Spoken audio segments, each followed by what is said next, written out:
Hacia el final de su ministerio, Jesús le dio a sus discípulos un mensaje de consolación. Les dijo: «La paz les dejo, mi paz les doy. No como el mundo la da, yo se la doy a ustedes. No se turbe vuestro corazón, ni tenga miedo». Jesús quería animarlos para que no se sintieran atribulados por los eventos que iban a ocurrir en breve. Y yo me pregunto si en ese momento alguno de ellos recordó otras palabras de Jesús en donde les dijo: «No piensen que he venido para traer paz a la tierra. No he venido para traer paz, sino espada». Y si se acordaron, ¿qué pensaron? Son mensajes contradictorios. ¿Con Jesús hay paz o hay guerra? ¿O son las dos cosas al mismo tiempo? Hay que estudiar con cuidados los pasajes de la Biblia para entender qué significan en su contexto. Este es el estudio de hoy. No se retiren, que ya regresamos.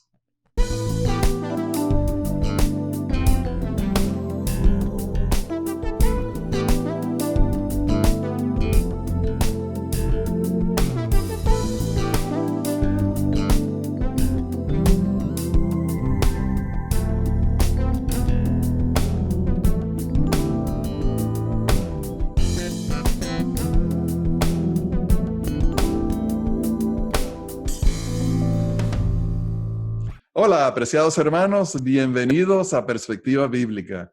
Y Johnny, recibe un saludo cordial. Qué gusto tenerte en la lección de hoy también.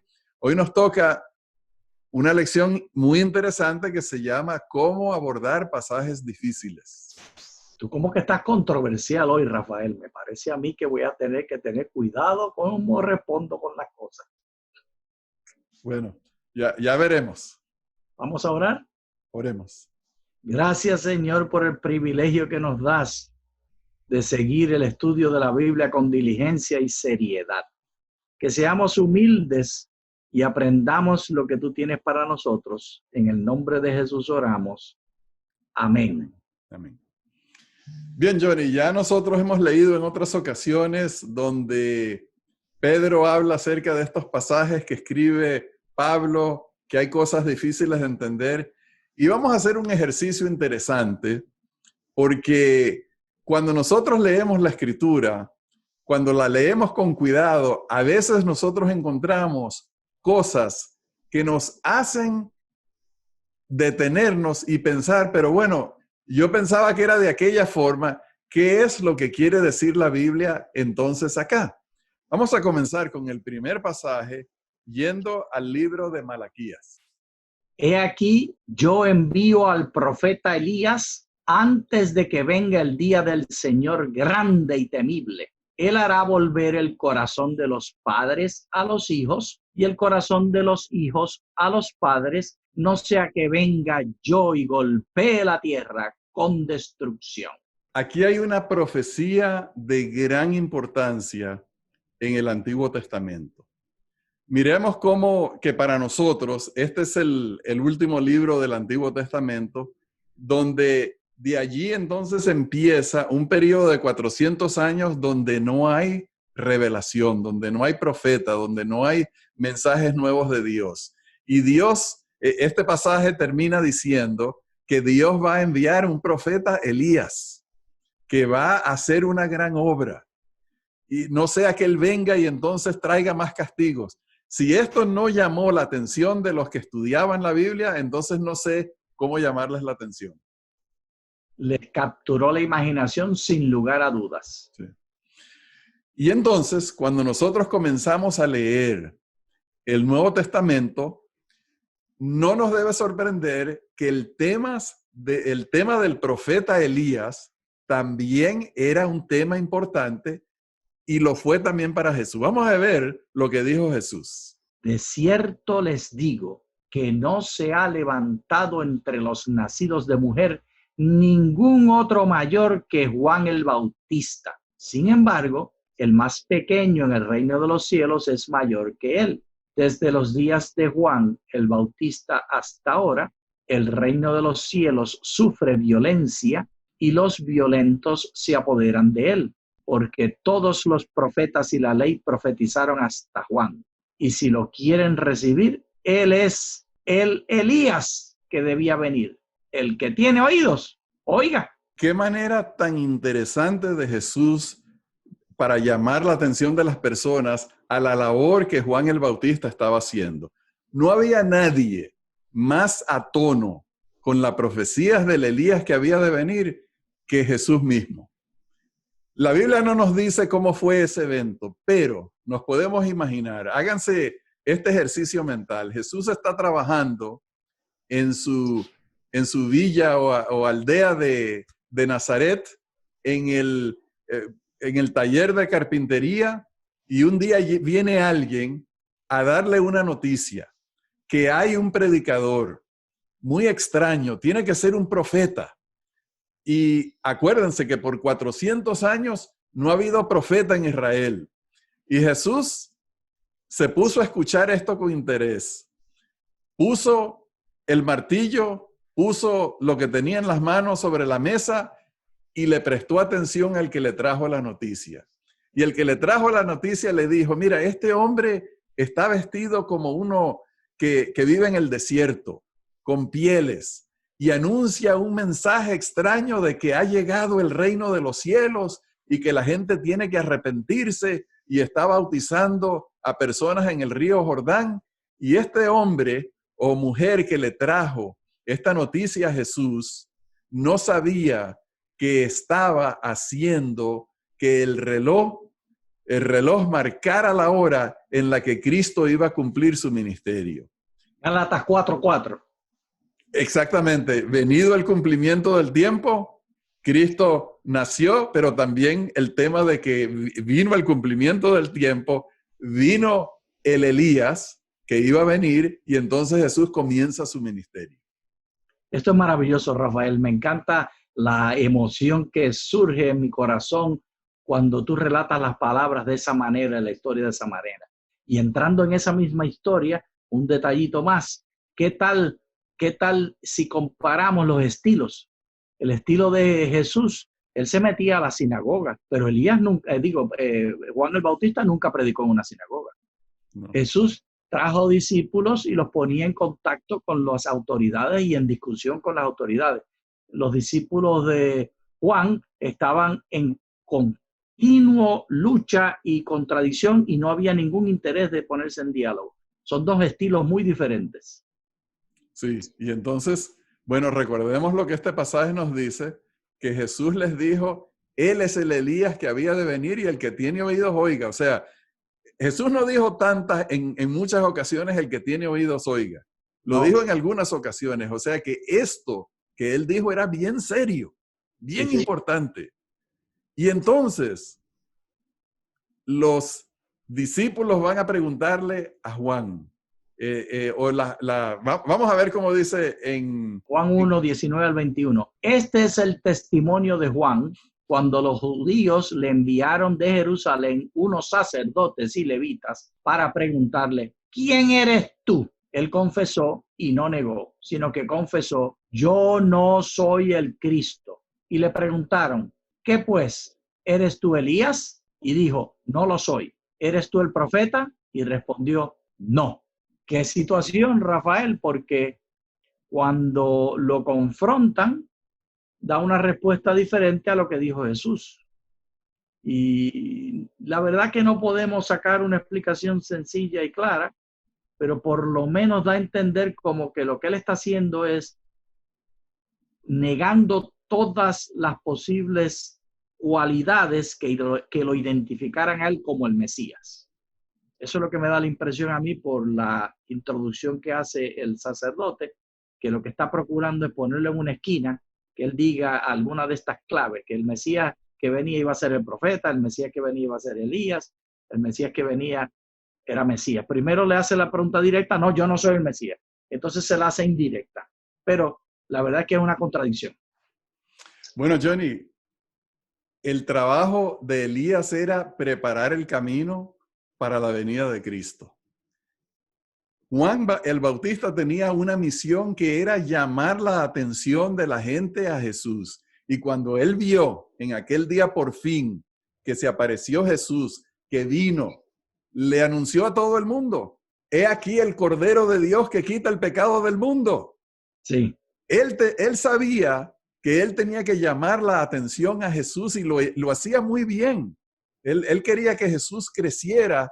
Él no quería competir con Jesús, pero él tenía que reconocer también que él estaba cumpliendo esa labor profética que se había anunciado en el libro de Malaquías y que Jesús, él no lo sabía seguramente, pero que también que Jesús había anunciado. No era un momento para ser modesto, era un momento para decir: estoy cumpliendo la profecía, ha llegado el Cordero de Dios que quita el pecado del mundo, arrepiéntanse. Sí. Ahora, Johnny, cuando uno estudia la Escritura y se encuentra con pasajes así que parecen contradictorios, entonces uno tiene que detenerse a estudiar con cuidado para ver por qué estos pasajes parecen contradecirse. Y no solamente este, vamos a ver uno más. Entonces, algunos que vinieron de Judea enseñaban a los hermanos: si no se circuncidan de acuerdo con el rito de Moisés, no pueden ser salvos.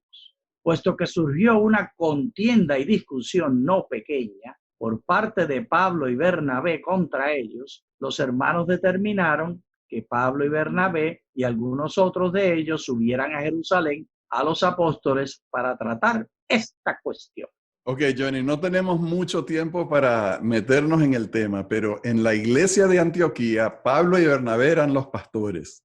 Llegan estos predicadores y empiezan a hacer exigencias con las cuales ellos no estaban de acuerdo y deciden: vamos a ir a Jerusalén a resolver este asunto de una vez por todas. Y entonces está la respuesta de la solución en Hechos 15, lo leemos.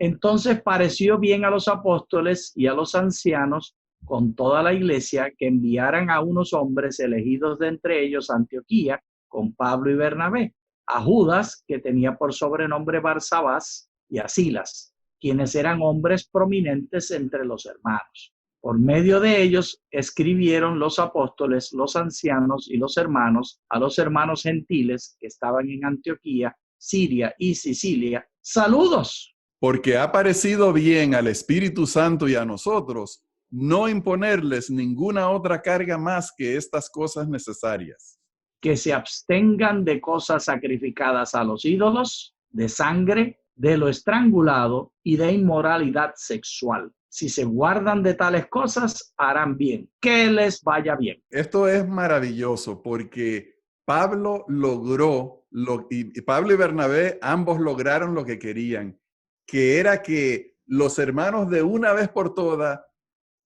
todas decidieran y enseñaran que no se debía circuncidar a los nuevos creyentes. Eso era lo que a él le importaba. Que los nuevos creyentes gentiles no tuvieran que ser circuncidados. Y entonces Pablo se sintió ahora con mayor autoridad. Él no necesitaba la autoridad de los varones de Jerusalén, porque ya la tenía de Jesús, pero ahora tenía la confirmación de ellos y tenía una carta, que sabemos el contenido de la carta, tenía una carta de los ancianos de Jerusalén que él podía leer en todas las partes para que sirviera de confirmación. Y vamos a ver este caso muy interesante en Gálatas de cómo él utilizó esta autoridad. Pero cuando Pedro llegó a Antioquía, tuve que enfrentarlo cara a cara, porque él estaba muy equivocado en lo que hacía. Cuando llegó por primera vez, Pedro comía con los creyentes gentiles, quienes no estaban circuncidados. Pero después, cuando llegaron algunos amigos de Santiago, Pedro no quiso comer más con esos gentiles. Tenía miedo a la crítica de los que insistían en la necesidad de la circuncisión. Como resultado, otros creyentes judíos imitaron la hipocresía de Pedro. E inclusive Bernabé se dejó llevar por esa hipocresía. Cuando vi que ellos no seguían la verdad del mensaje del evangelio, le dije a Pedro delante de todos los demás: si tú, que eres judío de nacimiento, dejaste a un lado las leyes judías y vives como un gentil, ¿por qué ahora tratas de obligar a estos gentiles a seguir las tradiciones judías? Múltiples contradicciones son presentadas por esta epístola de Gálatas. Lo primero, aquí el conflicto original era qué vamos a hacer los judíos con los gentiles. Es decir, dos comportamientos diferentes bajo una sola sombrilla. Lo segundo, aquí presenta a un judío llamado Pedro, que lo conocemos muy bien, dejando las prácticas del judaísmo y haciendo las prácticas de los gentiles. Esto si quería decir comer puerco o no, no sabemos cuáles son los detalles de hasta dónde llegó y hasta dónde abandonó. Pero entonces el hermanito Pablo le dice, tú eres un hipócrita. Así que quedó aquí una confusión. Sí, y Pablo se sintió muy indignado porque Pedro sabía muy bien el fallo que había dictado el tribunal o el concilio de Jerusalén, y él sabía que el tema de la circuncisión no era obligatorio para los gentiles. Si los judíos querían practicar la circuncisión por sus tradiciones judías, adelante, no hay problema, pero no era algo para imponerse a los nuevos creyentes. Pablo se sintió tan indignado que fue y lo llamó hipócrita eternamente, escribiéndolo en esta carta, y 2000 años después estamos leyendo que Pedro era un hipócrita, que Bernabé era un hipócrita, y el Pablo bien molesto por todas esas cosas. Así que Pablo pretende no ser hipócrita, pero ¿qué vamos a descubrir ahora?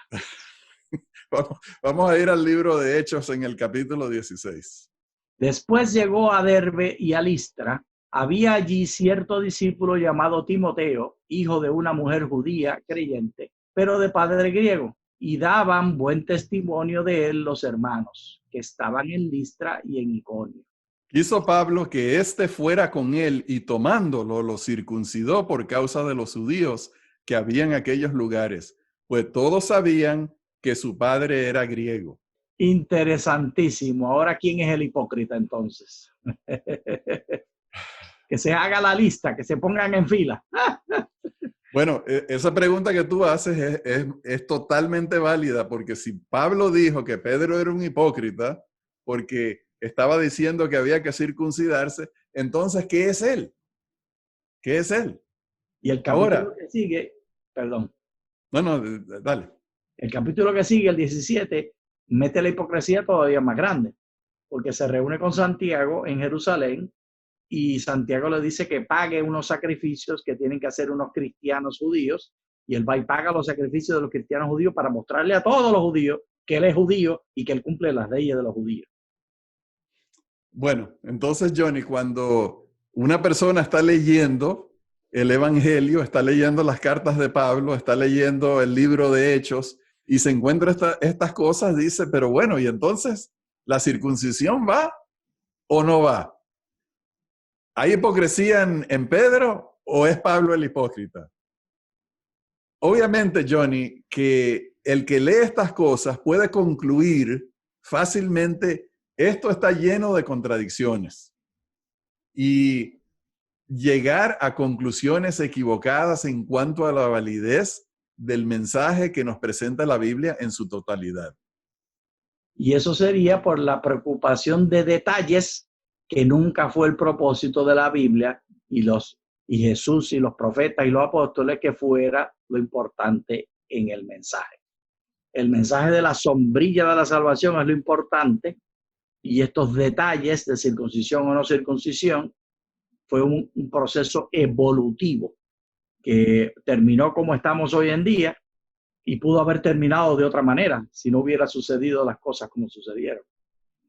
Pero hasta aquí llegamos. Bueno, entonces habíamos leído una porción de texto en Hechos capítulo 15. Vamos a volverlo a leer porque necesitamos enfatizar. Aquí vamos a un tercer tema, Johnny, y vamos a enfatizar otro aspecto de ese mensaje. Porque ha parecido bien al Espíritu Santo y a nosotros no imponerles ninguna carga más que estas cosas necesarias, que se abstengan de cosas sacrificadas a los ídolos, de sangre, de lo estrangulado y de inmoralidad sexual. Si se guardan de tales cosas, harán bien. ¡Que les vaya bien! Entonces, Johnny, ya habíamos leído esta parte donde el concilio de Jerusalén les había dicho a ellos: miren, no hay circuncisión. Para los Lo- gentiles. sí, para los gentiles. Lo que sí hay, que era una cosa de gran importancia para los judíos, porque ellos tenían la historia del pueblo judío con Dios y en su relación con Dios en cuanto a la idolatría. Ellos sabían lo importante del tema de la idolatría dentro del plan de la salvación y la relación correcta con Dios. Y por lo tanto dijeron que se abstengan de cosas sacrificadas a los ídolos. Ahora, Johnny, este tema era de gran importancia de dárselo a los gentiles debido a que ellos venían de culturas griegas y romanas en donde ellos no tenían el mismo conocimiento que tenían los judíos y por lo tanto ellos sacrificaban animales a ídolos y celebraban comiendo de eso y lo vendían en las carnicerías y por lo tanto para un judío ese era un tema completamente tabú. Eso no se debía hacer y no extraña que el Concilio de Jerusalén lo haya puesto como uno de los poquitos puntos que ellos sentían que era necesario decirle a Pablo y a Bernabé y a la iglesia de Antioquía que no debían de hacer. Pero vamos a ver en el siguiente pasaje en Primera de Corintios lo que le escribió Pablo a estos creyentes. Por eso, acerca de la comida de los sacrificios a los ídolos, sabemos que el ídolo nada es en el mundo y que no hay sino un solo Dios. Porque aunque sea verdad que algunos son llamados dioses, sea en el cielo o en la tierra, como hay muchos dioses y muchos señores, Sin embargo, para nosotros hay un solo Dios, el Padre, de quien proceden todas las cosas y nosotros vivimos para Él, y un solo Señor, Jesucristo, mediante el cual existen todas las cosas, y también nosotros vivimos por medio de Él. sin embargo, no en todos hay este conocimiento, porque algunos, por estar hasta ahora acostumbrados al ídolo, comen el alimento como algo sacrificado a los ídolos, y su conciencia se contamina por ser débil. Pero no es la comida lo que recomienda a Dios, pues ni somos menos ni si no comemos, ni somos más si comemos. Aquí hay algo extraordinario. Pablo le está diciendo a los corintios con mucho tacto, miren, es cierto, esos ídolos que la gente, a la que la gente le sacrifica, eso no son nada, eso es arcilla, eso es mármol, eso no tiene vida, no existe, no es cierto. Por lo tanto, no es nada que se le sacrifique una comida, un animal a un ídolo de esos, porque eso no existe y eso no es nada. Porque tenemos un solo Dios, que es el Dios viviente que Él les anunció. O sea, Johnny, es decir, Johnny, que Pablo les estaba diciendo a ellos, miren, eso de los sacrificados a los ídolos en realidad no tiene importancia, porque los ídolos no existen. Eso es una perdedera de tiempo y de lo que vendan en la carnicería, coman sin preguntar, porque no tiene importancia. Y esto queda sin explicación. Bien, y tenemos que avanzar porque queremos leer en la parte del domingo de la lección, el siguiente pasaje. Nadie que estudie la Biblia con reflexión y honestidad negará el hecho de que hay cosas en la Biblia que son difíciles de entender. Esta realidad no debería perturbarnos. De hecho, en cierto sentido, esas dificultades son de esperar. A fin de cuentas, somos seres imperfectos y finitos, y nadie tiene un conocimiento exhaustivo de cada esfera de aprendizaje, y mucho menos de las cosas divinas. Por lo tanto, cuando los seres humanos ignorantes y finitos intentan comprender la sabiduría del Dios infinito de las Escrituras, es probable que haya alguna dificultad. Sin embargo, esa dificultad para entender las enseñanzas bíblicas de ninguna manera prueba que lo que la Biblia afirma es falso. Y yo más bien digo, Rafael, que confirma que la Biblia es cierta, porque los libros que están escritos por manera ficticia para hacer una historia ficticia de cosas que no sucedieron y que no son verdad, y para comunicar un mensaje falso, no se contradicen, porque fueron escritos con una agenda de no tener contradicción para mostrar un mensaje específico. El hecho de que hay estas contradicciones y estas tensiones nos muestra que es un documento de verdad, lleno de testimonios de verdades, de personajes reales que tuvieron conflictos reales y que fueron hipócritas reales, como Rafael. Tú eres hipócrita y yo soy hipócrita, porque todos somos hipócritas cuando nos comparamos ante el mandato de Dios. Siempre quedamos cortos. Siempre quedamos cortos, en una manera o en otra. Es cierto, Johnny, pero debemos ser caritativos con los demás, ¿verdad? Con todos, inclusive con nosotros. Ahora, Johnny, lo que encontramos en este pasaje de Elías que estudiamos, en el pasaje de la circuncisión, en el pasaje de lo prohibido de comer a los ídolos, son temas que en diferentes momentos se trataron de diferentes maneras porque habían propósitos diferentes o condiciones diferentes. El que Juan Bautista haya dicho, no, yo no soy el Elías, probablemente respondía a cierta modestia de él, que no comparto, que debió haber sido modesto. No comparto el temor de que la gente lo fuera a mirar a él como que tuviera gran importancia y él quería reflejar toda la importancia de Jesús. El tema de que Pablo circuncidó a Timoteo, él tenía sus propósitos y sus razones. No, y el tema de que él le dijo a los corintios de que mira, un ídolo nada es en el mundo y por lo tanto no tiene realmente importancia, contradecía lo que el concilio le enseñó, pero era una realidad y él tenía algún propósito para decirles a ellos o escribirles a ellos de la manera que les escribió. Y nos toca a nosotros, como estudiantes fieles y honrados de la Biblia, entender esas cosas, llegar al fondo, al porqué de esas declaraciones, no tomar una actitud de desestimar lo que dice la Biblia porque nos creemos que somos superiores y tenemos un intelecto y un razonamiento superior a lo que está allí. Y siendo generoso como tú me invitaste a hacerlo, con caritativo. Caritativos, siendo caritativos con nosotros, seamos tan caritativos como la Biblia misma es. No nos sorprendamos cuando en nuestras iglesias hay discusiones con posiciones diferentes. No nos sorprendamos que Rafael y Johnny tengan opiniones diferentes en muchas ocasiones. No nos sorprendamos que haya tantos otros predicadores que presentan ideas contrarias a lo que aquí presentamos en perspectiva bíblica. Seamos caritativos, tal como lo tenemos que ser con los personajes de la Biblia. Y vamos a leer un último pasaje y terminar con esto. Quienes rechazan la enseñanza bíblica de la revelación y la inspiración divinas a menudo afirman que esas dificultades son contradicciones y errores. Como para ellos la Biblia es casi como cualquier libro humano, creen que la Biblia debe contener imperfecciones y errores.